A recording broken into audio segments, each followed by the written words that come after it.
एक गुंडे पर तरस खाकर उसको काम पे रख लिया और फिर घर में भी बना दी थी। नहीं नहीं मुरली जी, ऐसी बात नहीं। वो तो घर में नहीं रहता, वो तो चले हुए ढाबे में रहता है। चले हुए ढाबे में रहता है और आपका ढाबा तो आपके घर से 20-30 किलोमीटर दूर है ना?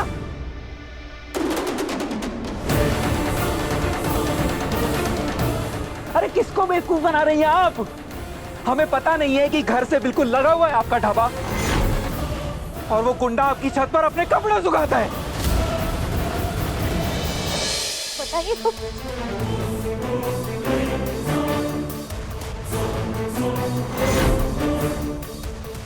खाली का शर्ट आपके बैग में क्या कर रहा था साना जी?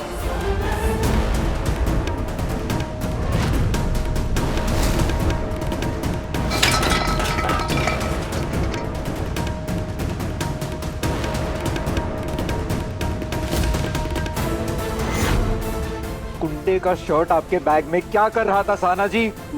मुरली जी, वो छत पे हम कपड़े डाले थे तो शायद काली के कपड़े भी होंगे, तो शायद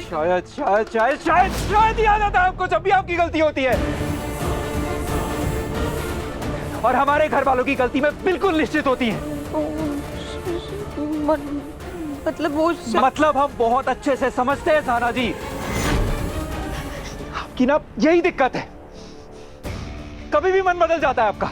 एक गुंडे पर तरस खाकर उसको काम पे रख लिया और फिर घर में भी बना दी थी। नहीं मुरली जी, ऐसी बात नहीं। वो तो घर में नहीं रहता, वो तो चले हुए ढाबे में रहता है। चले हुए ढाबे में रहता है और आपका ढाबा तो आपके घर से 20-30 किलोमीटर दूर है ना?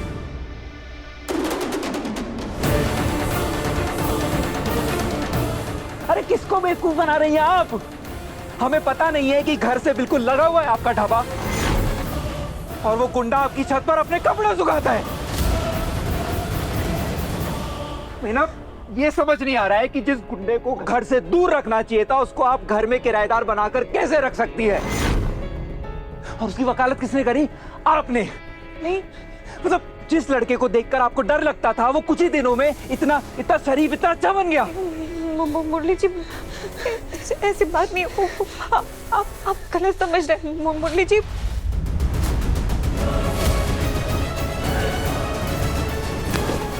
मुरली जी, हमारी बात तो सुनिए।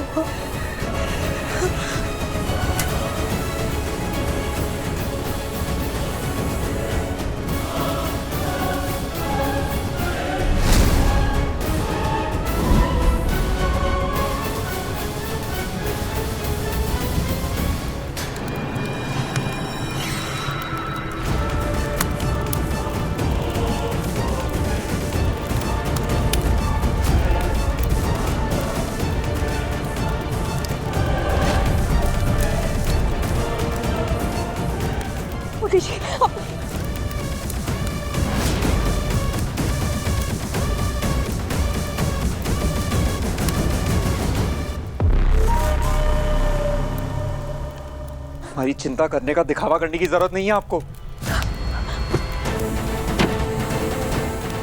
मुरली जी, हमारी बात तो सुनिए।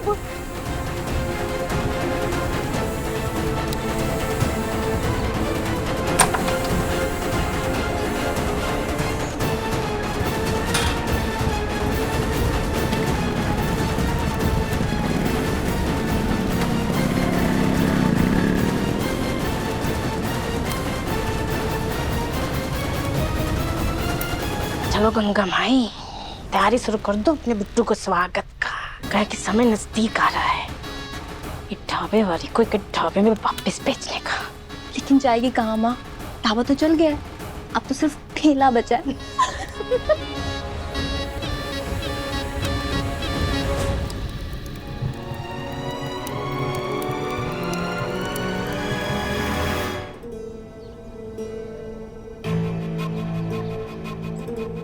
अब ठीक तो है मुरली जी, कहाँ गए थे आप?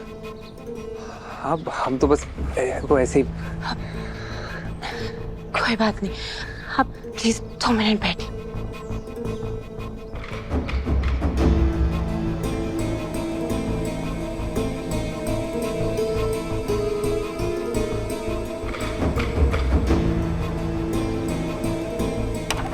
आई कैन अंडरस्टैंड मुरली जी, आपको मुझे कुछ भी एक्सप्लेन करने की बिल्कुल भी जरूरत नहीं।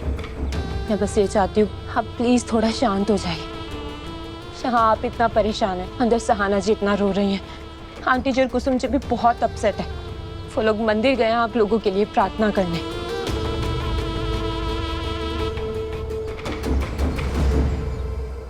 एकदम सही जा रही है विनीता। सॉरी विनीता जी, आपको हमारा घर का एक कलेश देखना पड़ा। प्लीज मुरली जी, आप सॉरी बोलकर हमें पराया फील करवा रहे हैं। हमें तो लग रहा है हम आपकी फैमिली का हिस्सा बन गए हैं। ऑफ कोर्स विनीता जी, आप बिल्कुल हैं, हमारी फैमिली का हिस्सा ही हैं आप। इफ यू डोंट माइंड, मैं आपसे एक बात पूछ सकती हूँ? ये काली कौन है? I don't know about him.